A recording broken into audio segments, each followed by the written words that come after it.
Baku tembak di Yahukimo, TNI Polri tembak serdadu OPM dan 3 komandan KKB, tuntaskan evakuasi.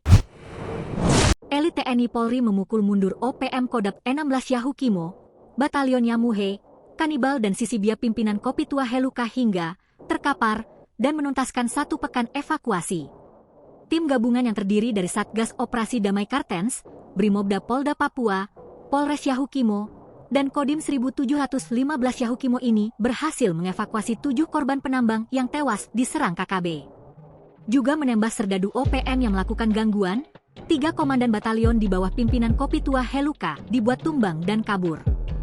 Dalam operasi evakuasi terbaru, aparat menyelamatkan 1 korban Yohanes Bok alias Nando, 22, pada Rabu malam, 1 Oktober 2025, sekitar pukul 22.30 WIB, sebelumnya 5 penambang di Bingki juga diselamatkan. Bersamaan dengan Yohanes, ada 3 penambang yang tewas sejak 10 hari ini lalu yakni Roberto Agama dan Marcelino Lumareng, 32, yang berasal dari Sanger, berdomisili di Dekai Yahukimo, serta Yunus Agama, asal Maluku berdomisili di Dekai Yahukimo. Ketiganya sudah dibawa ke RSUD Dekai pukul 2.30 WIB, Kamis, 2 Oktober 2025, untuk penanganan medis. Tim gabungan juga mengevakuasi 2 jenazah lain di kamp ekskavator Kali I Distrik Seradala, yakni Andika Pratama dan Fikram Amiman asal Sanger berdomisili di Jalan Paradiso Dekai. Total, Satgas Ops Damai Kartens menyatakan ada 7 orang meninggal dunia, MD, dan 5 orang selamat. Kepala Operasi Damai Kartens, Brigjen Pol Dr. Faizal Ramadhani mengatakan, pihaknya tidak akan memberi ruang bagi KKB OPM.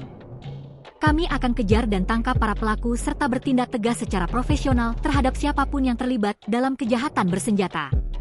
Penegakan hukum dilakukan secara terukur dan sesuai hukum yang berlaku. Stabilitas keamanan di Yahukimo adalah prioritas utama, ujar Brigjen Pol Faizal. Sementara Wakil Kepala Operasi Damai Kartens, Kombes Pol Adar Masinaga meminta masyarakat untuk tetap tenang dan tidak panik.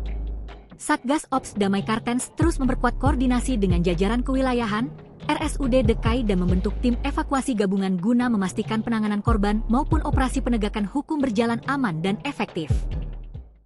Download Tribun X sekarang, menghadirkan lokal menjadi Indonesia.